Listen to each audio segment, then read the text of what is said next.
안녕하세요. 소개받은 서보익입니다. 먼저 오늘 중요한 학회에서 발표할 기회를 주셔서 감사드립니다. 저도 이 주제에 대해서 공부를 하고 있고 또 그 이전에 대한민국의 한 사람으로서 헌법이 추구하는 통합통일에 대해서 관심을 갖고 있습니다. 우리가 다 아는 바와 같이 정권 교체가 이뤄졌고 그리고 남북 관계와 그리고 국제 정세, 저희들이 남북 관계나 대북 정책 이런 논의할 때 가장 기본적으로 대내적인, 대외적인 측면과 특수한 측면을 세 영역을 갖고서 그 상호작용을 기본 틀로 해서 공부를 해오고 있습니다. 오늘 제가 드릴 말씀은 크게 둘로 구성되어 있는데 두 번째 부분을 주로 말씀을 드리고 싶습니다. 첫 번째는 현재 남북 관계의 현황을 요약히 그 원인과 함께 진단하는 것이고요. 두 번째는 역시 우리들의 관심사인 어려운 현실 속에서 남북 관계를 새롭게 발전시킬 수 있는 그 방법, 방향에 대해서 정부의 역할을 중심으로 그러나 시민들도 할 수 있는지 모를지도 생각할 수 있는 기회를 가져보겠습니다. 마이크 가까이 나서 죄송합니다. 네, 요새 오랜만입니다. 네, 알겠습니다. 들리시면서 알겠습니다. 네, 첫 번째 남북 관계는 제가 여러분 다 아시니까 그냥 통일부에 있는 그 자료를 갖고서 얼마나 언제부터 어느 정도 상황인지 이 네 개의 표를 통해서 우리가 알 수 있습니다. 그리고 우리가 예전에 금강산 관광을 가거나 또 남북 민간 교류를 하거나 또 창의 선생님 같은 경우는 또 남북 정상회담에 참여하신 경우도 있고 그런 걸 생각하면 정말 이 남북 관계가 무슨 방향이 있는 건지 출렁출렁한 때가 있습니다. 새 정부 들어서 뉴스에 나왔습니다만 민간단체 몇 군데에 남북 접촉을 승인했다고 최근에 들었습니다. 그러니까 대통령 중심제와 남북 관계의 성격 이 두 개가 이제 결합되니까 이 180도 바뀌는 것 같죠. 그런데 지금 이렇게 남북 관계가 지금까지 지난 2018년 그 짧은 소위 통합 프로세스 이후에 지금 5년 지났나요? 더 지났죠? 7년 정도 지났는데 그 사이에 이렇게 크게 악화되었죠. 그 원인을 국제 정세가 이제 신냉전의 양상을 띈 것은 우리가 알고 있습니다만 이게 직접적 원인인지 아니면 남북한 정책 결정 집단의 고려상 또는 정책 결정의 환경으로 작용하는지는 세밀하게 우리가 좀 추적을 해봐야 되는데 그 점은 제가 오늘 여기서 논의하지 못했습니다. 이야기를 바라고요. 그래서 북한 남한 변수, 정권 변수 중심으로 얘기했는데 윤석열 정부 들어서 기존의 전임 정부, 그 문재인 정부죠.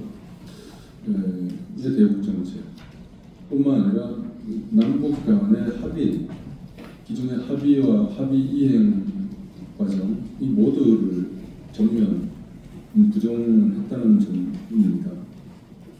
처음에 들었을 때 담대한 계획 이런 얘기를 했지만 MB의 비핵 기반 삼천과 비슷하게 우리의 목표를 대북 접근에 맨 선두에 둠으로써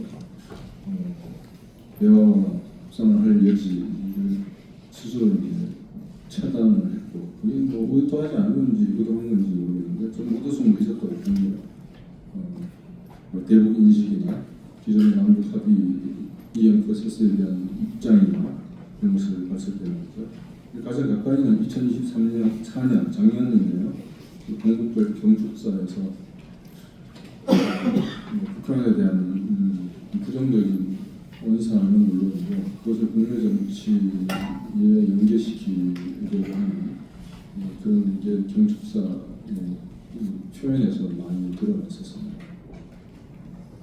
여러분 관심 있으면 다시 한번 그 연설 전문을 읽어보시고 그것이 지금 우리가 최근에 지난 겨울을 통해서 겪었던 그 불법 그리고 반헌법적인 그 비상경과 내란과 연동되어 있다라고 하면 지금 조금씩 드러나고 있고 시간상 거의 비슷하게 일치하고 있습니다. 굉장히 가슴 아픈 일입니다. 네, 그런데 이제 지금 남북 관계가 앞서 보여드린 그런 지표상으로서 봤던 요약해지는 것이 윤석열 정부 남한 변수만으로 이렇게 치환할 수 있느냐를 봤을 때는 그렇지 않다고 말씀드릴 수 있죠. 남북 관계가 뭐 좋든 싫든 간에 이렇게 손바닥을 마주치는 사이이기 때문에 그래서 김정은 정권의 대남 정책이랄까 통일에 대한 근본적인 인식 전환이 있었던 것 아마 이 자리에 계신 분은 다 아실 겁니다.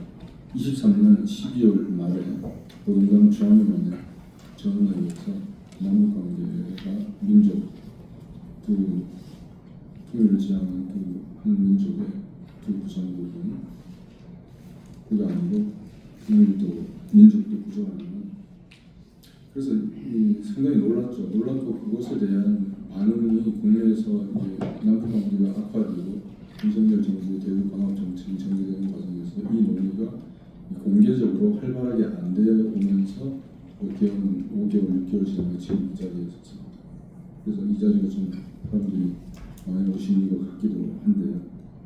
그래서 이런 결정을 보고 김정은 정권 들어서 아버지, 할아버지와 달리 이 남북 관계나 통일 정책에 대한 관심이 어떤 비중이 좀 줄었던 거 아닌가 처음부터. 그래서 이것을 반추해 나가는 식으로 얘기하는 논의들이 좀 있었습니다. 저도 꼭 그런 건 아닌데 김정은 정권의 통일 담론의 성격 변화, 연속 선거 변화가 다 있는데 실리를 추구하고 그리고 실제 통일 추구보다는 김정은 정권이 추구하는 대내 국가 발전 전략 이게 정당화 또는 동원의 수사로서 축소되었다라고 하는 것을 담론 분석을 통해서 물론 제시한 점이 있는데 제가 속해 있는 연구원에서도 김정은 정권이 남북 관계를 통일을 지향하는 관계가 아닌 그런 식의 발표 결정을 하기 전에 많은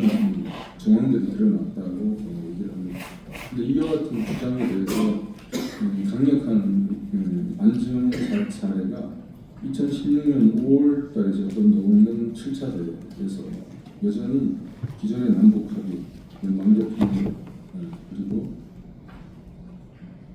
남북관계 발전 이런 것들 쭉 결정이 7차 당대회에 있었습니다. 근데 16년 5월이니까 김정은이 이렇게 결정한 23년에 비하면 7년여 전이죠. 그러면 두 가지 가설이 나오는 거죠. 통일 정책을 남한과 적극적으로 할 건가? 그거 하고 하지 말자.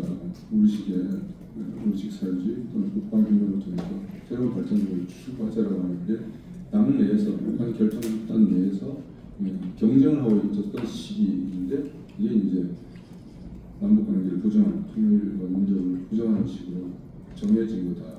이렇게 추론을 할 수 있고 지금 제가 여기서 보는 것은 그에 입장을 취하지 않는데 어쨌든 간에 2023년 12월의 결정이 이미 그 전부터 있었다라고 하는 이 놀라운 당 중앙위 결정을 갖고서 그런 방향으로 그 전에 있었던 것들을 그 방향으로 보고 또 그 관련된 사실만 갖고서 쭉 얘기하는 것은 적절한 논의가 아니다라고 하는 것을 말씀드립니다. 북한에서 공산당 국가에서 당대회가 어떤 의미를 갖고 있는지 아시죠? 그리고 북한의 경우 7차 당대회가 어떤 환경에서 얼마나 열린지 아시죠? 이렇게 봤을 때는 북한이 김정은이 남북 관계를 적대적 국가 관계로 결정했다는 것이 그전부터 사전에 치밀하게 2018년 통합 프로세스 이전부터 또는 당대회 이전부터 치밀하게 전개되어 왔다는 것은 너무 쉽거나 단순한 논리다라고 하는 것을 또 문제제기 점으로 제가 던진다고 논의하겠습니다. 그래서 새 정부의 과제로 이제 넘어오는데요. 결국 시간은 모집하고 있었습니다. 대내적 측면 북한 변수인데 대내적 측면은 이제 언론에서도 많이 얘기가 됐습니다. 통일에 대한 관심이 줄어들었다. 특히 통일을 추구하거나 또 통일의 주인공이 되어야 될 젊은 세대들에서 통일에 대한 관심이나 이해관계가 더 줄어들고 있다라고 하는 얘기. 거기에 제가 이제 주목하는 것을 두 가지 더 추가해드리면 첫 번째 22페이지입니다. 만약에 통일을 지지한다고 하면 그 통일은 왜 해야 되느냐라고 할 때 민족 동일성에서 같은 민족이니까 보다는 전쟁 위협해서 평화라고 하는 거죠. 이걸 조금 더 추상화시키면 민족 특수적 단념보다는 평화 보편 가치를 추구하는 그래서 할 수도 있지 않을까 싶고요. 그다음 두 번째는 통일이 당신한테 통일이 어떤 게 우리한테 이익을 줍니까 할 때 이게 서울대 통일평화연구원이 한국갤럽에 의뢰해서 2007년부터 매년 국내에서는 가장 오랫동안 정기적으로 여론조사합니다. 이게 여기 보면은 당신 개인한테 통일이 어떤 이익을 얼마나 줄 것 같습니까? 하고 집단, 국가라든지 민족한테 주는 이익이 얼마나 됩니까? 그 간극이 다 크다. 그리고 상당한 기간 동안 그 간극이 커져왔다.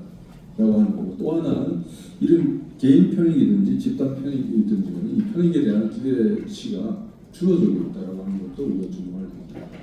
이렇게 이제 국제 정세, 뭐 신냉전, 국제 분쟁의 격화, 거기에 북한이 거의 공개적으로 아주 직접적으로 관여하고 있고 한국도 그거에 대한 반사적으로 이제는 미국뿐만 아니라 나토까지도 관여하는 시기가 되어왔습니다. 그리고 김정은 정권이 지금까지는 우리가 이제 대북 전단 공개적인 대북 전단 살포에 대해서 새 정부 들어서 접경 지역 주민 안전이나 또 한반도 평화나 이런 것을 통해서 추구하면서 지금 규제를 하고 있는 정도 바뀌었고 사실 윤석열 정부 때도 국민 여론은 이거 효과도 없고 괜히 불안만 야기한다 해서 반대 여론이 높았습니다. 이 정부 들어서 그 반대 여론이 높아진 건 제가 아닌 것을 확인했고요. 그래서 북한 변수가 아직은 하지 못했습니다. 그 대북 전단 발송하고 대북 비난 군 방송 중단한 것에 대해서 북한이 지금 호응하는 양상을 띄고 있는데 그것을 거기에 동반되는 북한의 어떤 공식적인 원인 있는 어떤 결정자나 집단에서의 어떤 성명이라든지 공식 입장을 동반하면서 그런 어떤 호의적인 반응을 좀 하고 있는 것이 아닙니다. 그리고 아까 말씀드렸던 것은 김정은 정권이 과연 윤석열 정부 또는 한반도 평화 프로세스의 중단에 대한 반작용으로 지금 남북 두 국가 관계를 중단한 건지 아니면 진짜 보다 장기적이고 근본적인 차원에서 남북 관계에 대한 기대 이런 것에 대한 완전히 이제 없어졌다. 우리 그 결정할 때 북한에서 결정할 때 남조선에서 진보 정권이든지 보수 정권이든지 간에 이게 다 이제 자기 실망했던 표현을 했었던 거 기억하시죠? 그래서 지금 판단이 후자 쪽으로 기울 수도 있다는 좀 걱정도 되는데 그것은 토론할 게 아닌가 싶습니다. 그래서 이렇게 지금 우리 남한 변수라고 할 때는 좀 뭐랄까 좀 전향적인 대북 정책을 추구하려고 하는 새 정부가 정장된 것만 좀 긍정적인 측면의 변화이고 대내적 측면에 있어서 또 국민 여론, 경제 상황이나 또는 선거를 거치면서 또 정치적인 분야이나 이런 것들은 또 국내 변수 중에서도 여전히 녹록지 않은 변수로 구성되어 있고 북한 변수는 아직 뭐랄까 판단하기 어렵지만은 상당히 도전적으로 대화가 열리더라도 도전적으로 나올 것이고 대화가 열리지 않을 가능성이 상당히 높다고 생각합니다. 국제 변수 우리가 지금 북한이 러시아의 무기와 경제적 가입을 보냈는데 우리가 요즘 러시아라든지 중국을 통해서 북한과의 대화를 열려고 하는 뭐 그런 아이디어도 있는 걸 알고 있는데 이 대북 제재 변수하고 그러니까 평화 지향적인 대외 관계 구성하고 이게 상당히 충돌을 하거든요. 그래서 적절한 수준에서 이것을 이제 어제 국가 차원에서 하는 외교이기 때문에 어느 한쪽에 뭐 도덕적으로 완전히 막혀야 되는지 해서 논의치 않다는 점을 말씀을 드리고 싶습니다. 그래서 새 정부의 이 대북 정책 목표를 저는 합리적으로 또 현실적으로 저는 목표치를 설정해야 된다. 그래서 제가 여기서 남북 관계를 정상화하고 그리고 평화 공정 공영으로 나아갈 수 있는 기반을 확립합니다. 이 기반이 상당히 모호한 부분이죠. 어느 정도 수준, 어느 정도 영역에서의 남북 관계를 얘기하느냐를 이제 던질 수 있습니다. 그리고 정책을 추진하는 목표로서는 평화주의, 실용주의, 점진주의. 실용주의는 이 정부가 제창하는 키워드고, 점진주의는 상식적으로 또 남북 관계 예측 불가능성이나 특성을 고려할 때 남북 합의에 대한 존중 이런 걸 생각할 때 우리가 타당한 원칙이라 생각하고 평화주의도 새 정부와 또 저 개인적 소신이기도 합니다만 또 이것은 뭐 이재명 대통령이 그런 말도 했죠. 전쟁하지 않고 이기는 것 그리고 또 전쟁 자체가 필요 없는 싸우지 않고 그런 걸로 봤을 때 평화주의에 가깝다고 생각을 합니다. 현실에서 어떻게 나타날지는 이제 모르겠죠. 정책 방향에 있어서는 제가 좀 말장난을 했는데요. 평소에 대중 강연 가면 이런 말을 씁니다. 30 공감, 공존, 공명.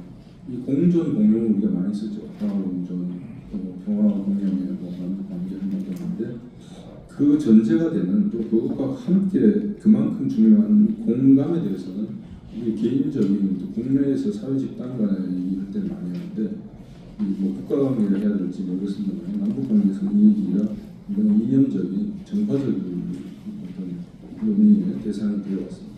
공감을 하려면 너는 친북이냐, 공감을 하면은 안 한다 그러면 너는 반북이냐, 뭐 이런 식이 되었다는 거죠. 이게 남북 합의에 대한 존중, 이행, 북한 체제에 대한 기본적인 존중 속에서 우리가 국제 규범이라든지 보편 가치를 적용하려고 하는 유연하고 실용적이고 다각적인 접근. 예를 들어서 이제 북한 인권 문제 같은 경우가 아마 야당이라든지 이쪽을 또 많이 활동하는 시민사회가 있습니다. 이게 새로운 이슈와 그런 이슈, 현 정부에 대해서 비판하는 소재가 될 수도 있는데 이게 이제 북한 인권 문제의 봄이라든지 그것을 개선해 나가는 채널이라든지 이게 되게 많거든요. 근데 이것에 대해서 원칙을 잡고 그 방향을 유연하게 해 나가는 그런 리더십이 저는 필요하다고 생각합니다. 새 정부의 정책 과제로 남북관계 발전의 정책 과제로 표 29페이지에 있는데요. 대북 차원에서는 이제 남북 관계를 일단 복원하고 대화를 해야겠죠. 가능하면 합의했던 것을 가능한 선에서 뭐 다시 리셋을 해야겠지만 가능한 범위 영역에서는 이행을 하는 시도도 해봐야 되고 북한이 만약에 대화에 나선다면 이게 가능성 중에 하나죠. 안 나서는 경우도 있죠. 했을 때 북한이 우리한테 몸값을 높게 이제 부를 수 있겠죠. 그리고 우리 국내에서도 지금 여러 가지 논의가 있습니다. 통일부 장관 후보자도 통일부 명칭 변경하는 것에 대해서 여론은 일단 발언을 하는데 그것도 토론 과제입니다. 그래서 남북 대화가 열린다고 할 경우에도 남북 사이도 우리 대내적으로도 물론이지만 남북 사이도 남북 관계의 성격, 지향에 대해서 아마 공감대를 만들어 나가는 노력이 필요할 겁니다. 가능하면 언제나 말하지만 잘 안 지켜지면 추남적 대북 정책이 이루어지는 노력이 있었으면 좋겠고요. 남북 관계는 하나의 남북이 상호작용하는 영역 공간이기도 하지만 우리가 통일이라든지 다른 대북 정책 목표를 실현해 나가는 하나의 축이라고 볼 수 있습니다. 그렇게 봤을 때 남북관계 발전 전략이 남북관계로 환원되지는 않습니다. 대외적 측면입니다. 지금 워낙 북한 이슈나 남북관계 이슈가 글로벌 어젠다하고 연계되어 있고 또 그 영향을 받기도 하고 그렇기 때문에 국제적인 대외 협력이죠. 그래서 아마 국내에서 대북 정책을 전개해 나갈 때 통일부가 뭐 정치적으로 이렇게 영향이 있는 분이 온다고 하더라도 통일부만으로 아마 진행되기는 어려울 수도 있을 것 같습니다. 외교관이라든지 정보는 물론이고 다른 영역별로 그 해당 부처나 전문가 집단, 시민사회와의 협업이 잘 진행돼야 되지 않을까. 그래서 이 북한 연구국제 같은 경우는 이제 전문가 집단이잖아요. 크게 보면은 시민사회 영역에 속하는데 또 개인은 또 정부의 정책 결정에 직간접적으로 관여합니다. 그래서 전문가 집단은 정부와 시민사회를 연계하고 그리고 남북관계가 개선 발전해 나갈 때 그러니까 어떤 특정한 판에 서지 않고 어떤 객관적인 연구와 많은 데이터를 갖고 건전하고 의미 있는 정책 결정에 도움이 됐으면 하는 마음으로 제 발표를 마치겠습니다. 감사합니다.